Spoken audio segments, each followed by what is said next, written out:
Welcome. Get cozy and comfortable as you lay down on your bed. Close your eyes and broaden your imagination. Tonight, we will be reading the Grimm's fairy stories. The Little Brother and Sister.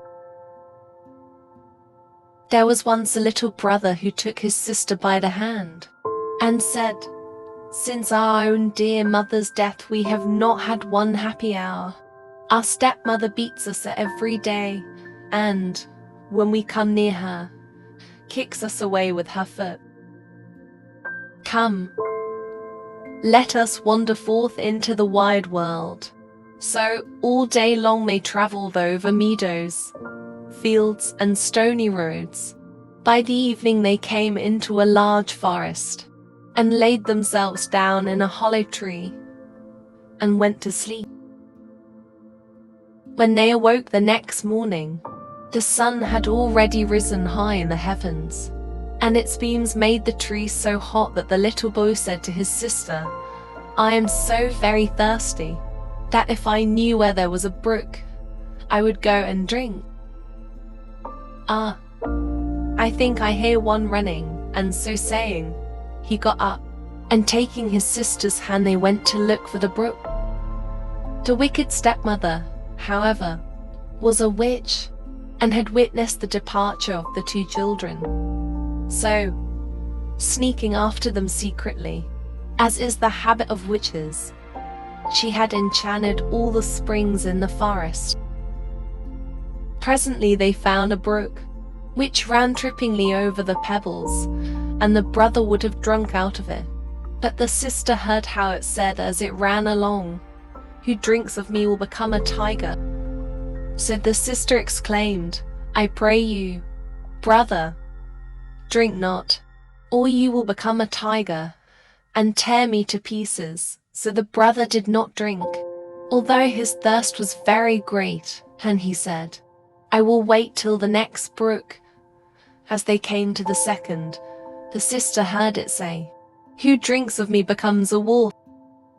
The sister ran up crying, "Brother, pray do not drink, or you will become a wolf, and eat me up." Then the brother did not drink, saying, "I will wait until we come to the next spring, but then I must drink. You may say what you will, my thirst is much too great." Just as they reached the third brook, the sister heard the voice saying, "Who drinks of me will become a fawn. Who drinks of me will become a fawn." So the sister said, "Oh, my brother, do not drink, or you will be changed into a fawn and run away from me." But he had already kneeled down, and he drank of the water, and, as the first drops passed his lips, his shape took that of a fawn. At first the sister wept over her little, changed brother, and he wept too and knelt by her, very sorrowful. But at last the maiden said, "Be still, dear little fawn, and I will never forsake you." And, taking off her golden garter, she placed it round his neck, and, weaving rushes, made a girdle to lead him with. This she tied to him, and taking the other end in her hand, she led him away, and they travelled deeper and deeper into the forest.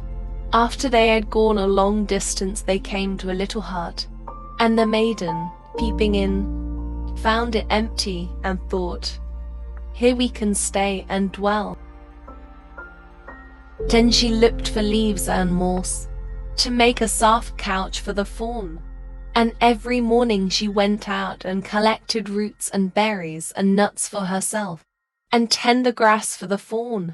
In the evening, when the sister was tired, and had said her prayers, she laid her head upon the back of the fawn, which served for a pillow, on which she slept soundly. Had but the brother regained his own proper form, their lives would have been happy indeed. Thus they dwelt in this wilderness, and some time had elapsed when it happened that the king of the country had a great hunt in the forest, And now sounded through the trees the blowing of horns, the barking of dogs, and the lusty cry of the hunters, so that the little fawn heard them, and wanted very much to join in.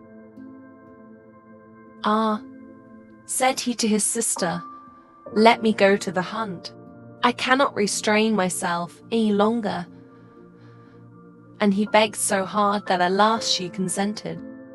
But she told him, "Return again in the evening, for I shall shut my door against the wild huntsman, and, that I may know you, you knock, and say, 'Sister, dear, let me in,' and if you do not speak I shall not open the door." As soon as she had said this, the little fawn sprang off quite glad and merry in the fresh breeze. The king and his huntsmen perceived the beautiful animal and pursued him, but they could not catch him. And when they thought they certainly had him, he sprang away over the bushes and got out of sight.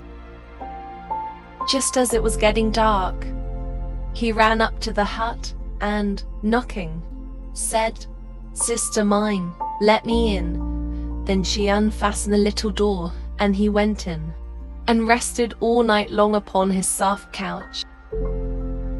The next morning the hunt was commenced again, and as soon as the little fawn heard the horns and the tally-ho of the sportsmen he could not rest, and said, "Sister, dear, open the door.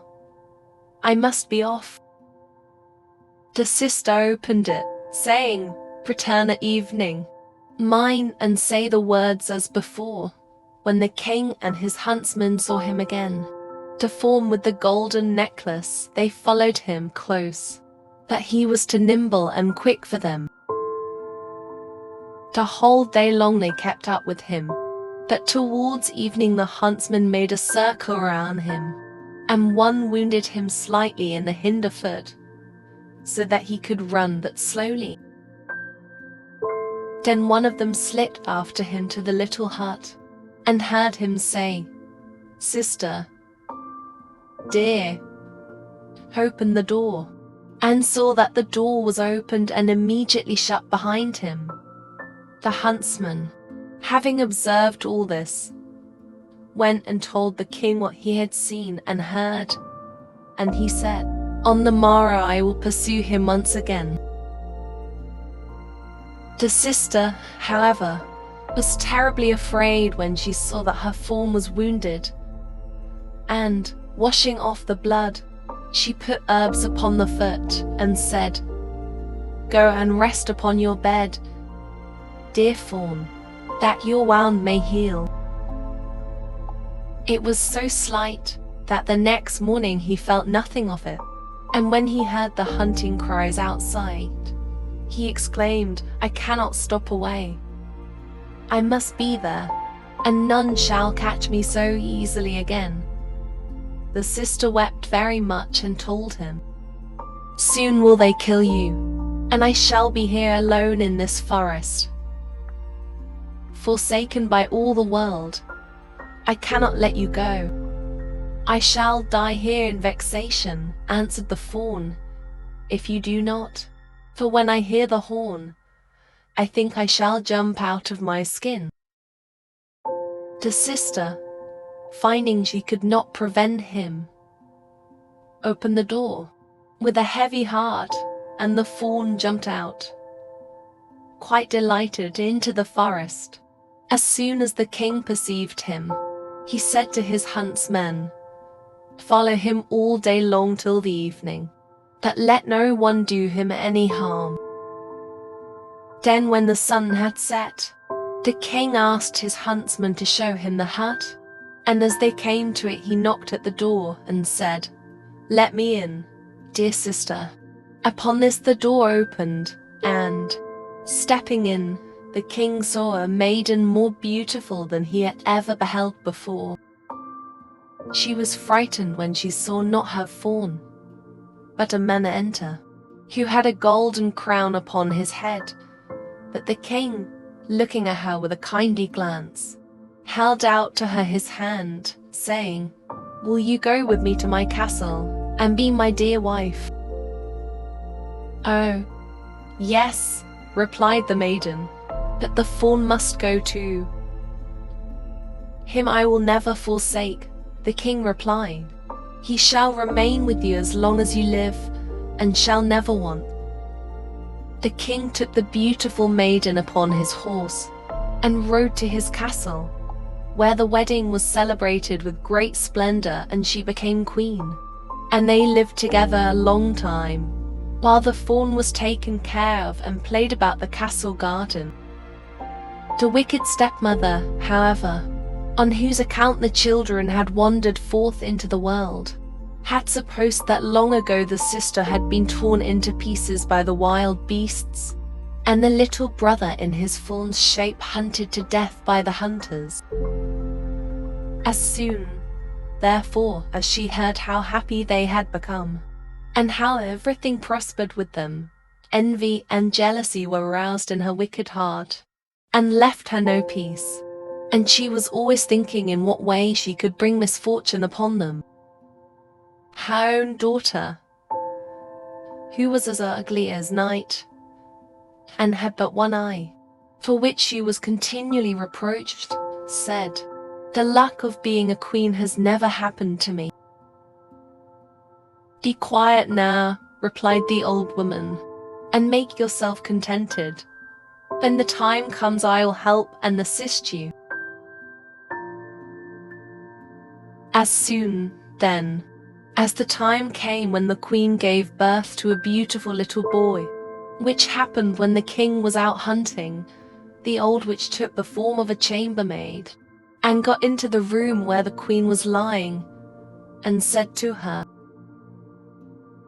"The bath is ready, which will restore you and give you fresh strength. Be quick before it gets cold." Her daughter being at hand, they carried the weak queen between them into the room, and laid her in the bath, and then, shutting the door, they ran off.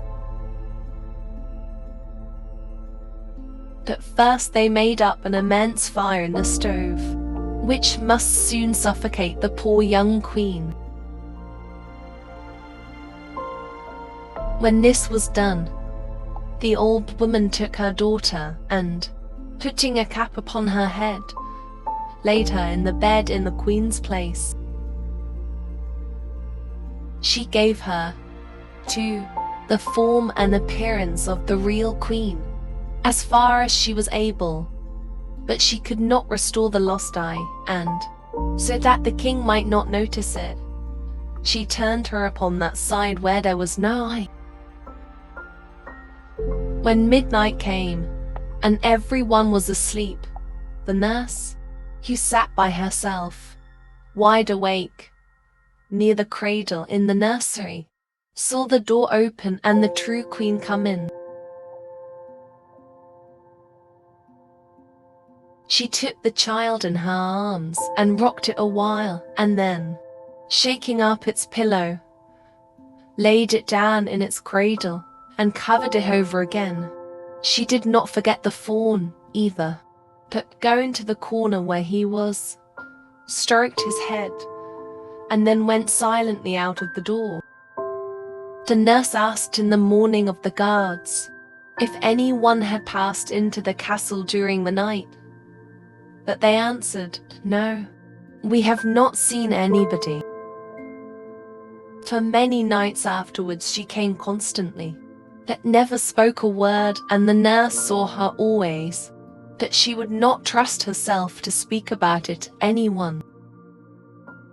When some time had passed away, the queen one night began to speak and said, "How fares my child? How fares my fawn? Twice more will I come, but never again." The nurse made no reply, but when she had disappeared, went to the king and told him. The king exclaimed, "Oh mercy! What does this mean? The next night I will watch myself where the child." So in the evening he went into the nursery, and about midnight the queen appeared and said, How fares my child? How fares my fawn? Once more will I come, but never again." And she nursed the child as she usually did, and then disappeared. The king dared not speak, but he watched the following night, and this time she said, "How fares my child? How fares my fawn? This time have I come, but never again."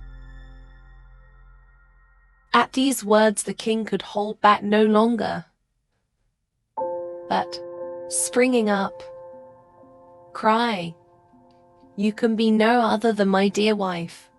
Then she answered, "Yes, I am your dear wife." And at that moment her life was restored by God's mercy, and she was again as beautiful and charming as ever. She told the king the fraud which the witch and her daughter had practiced upon him, and he had them both tried, and sentence was pronounced against them. The little fawn was disenchanted, and received once more his human form.